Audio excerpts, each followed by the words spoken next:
defence industry is experiencing a paradigm shift in approach. Relationships are changing and there's a new way of thinking.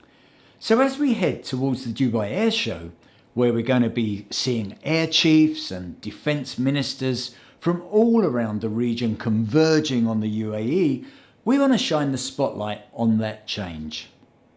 And who better to help us shine that spotlight on the subject than the world's largest defence contractor, Lockheed Martin.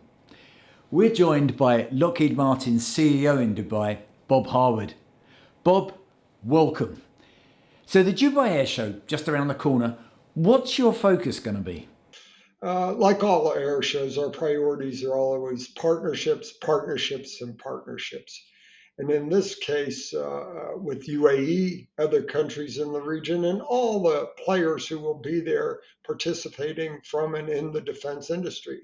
And what's exciting, we're back to in person. So this is the first in-person air show in 21. But there's some strategic issues we're going to be focused on. We're going to be focused on network-centric defense. We're going to be focused on JADO, Joint All-Domain Operations. We're going to be focused on accelerating the delivery of some of those 21st century security capabilities everybody's interested in.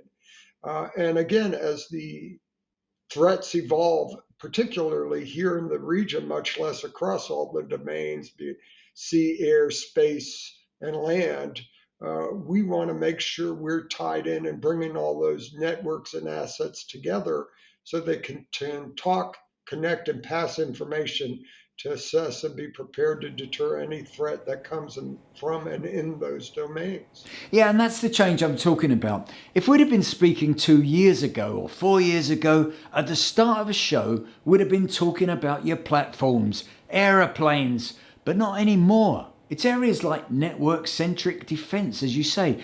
Can you explain to our viewers, what does that encompass? What do you actually mean by that? Yeah, great question. And I'm going to be a little specific here because I'm focused on UAE and the Middle East. But, Lockheed Martin has traditionally been a platform company. And we and our partners, especially here in UAE, where they have a large range of the platforms we have, are more focused now on how do we tie all those together? How do we leverage all of those different platforms, their capabilities to support each other? So if you have the F-35 flying, which is part of that network, it can leverage the information they're getting from THAAD, the information they're getting from Patriot, the information they're getting from Global Eye, or any of those other platforms and sensors, be it radars, satellites, or anything they have in those inventory. And not only pulling it in, but distributing it out so each of those commanders can see the information that's available and make well-informed decisions to enhance the capabilities of all the platforms and any of the platforms. Okay, so if we look at the region, the Gulf in particular, then the Gulf forces, are they ready for that kind of connected military force? I mean, they've got so many different platforms that they're using from other manufacturers as well, of course. Well, I would tell you UAE is in particular because of their experience. They were in Bosnia, they were in Yemen, they were in Syria, they were in Afghanistan. They have a long history of military engagement and deterrence, more importantly, probably the deterrence. So they built a lot of experience with those platforms. So they're ready for it. And I think in their partnerships with the other GCC countries and others, vis-a-vis Israel, based on the latest Abraham Accord, the ability to connect and support those countries and those partners, much less have them participate in both joint and coalition efforts, is the game changer. So I think they have the experience base as they bring those capabilities online and become better networked. They'll be able to bring in the other players, the platforms and assets they have to allow this network to be very broad, very comprehensive, and most importantly, very capable. And that serves as a great deterrence to some of the hostile environments or what they're seeing from other competitors in the region and what they're doing. So it becomes a deterrent to that aggression and expansion of their power base because of that network connectivity and the ability to share and distribute that information. Now, you mentioned at the beginning partnership, partnership, partnership, which is obviously very strong. And I know when you and I have spoken before, you've talked about the relationships. So how is it you work with the whole sort of strategy and vision of the government? And I think particularly with human capital and some of those other things. Can you just talk to me a bit about that?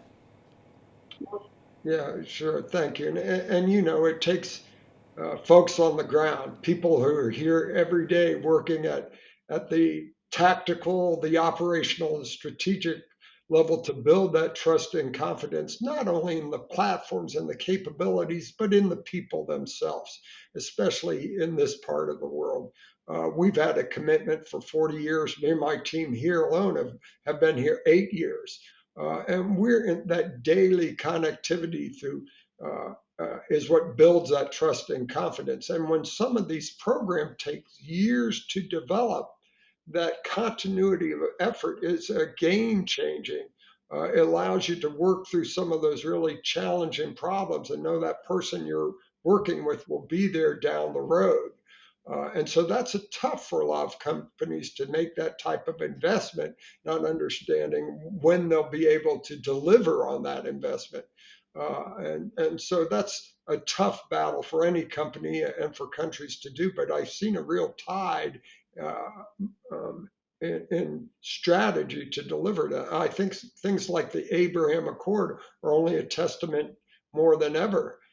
So I think that continuity of effort working on from concept to grave, so to speak, is critical to building that trust and delivering those capabilities. And when we look at network centric defense, that's going to be essential because it's a complicated, difficult problems.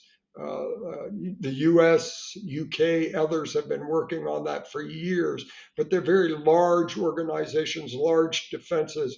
UAE, the other Gulf countries have a uniquely advantage in that they don't have the scale which they have to struggle with to connect it all together. Fantastic. Well, Bob, thank you very much. And we really do look forward to seeing you at the show. And I hope we still get to see and talk about some of those platforms. Thanks for watching.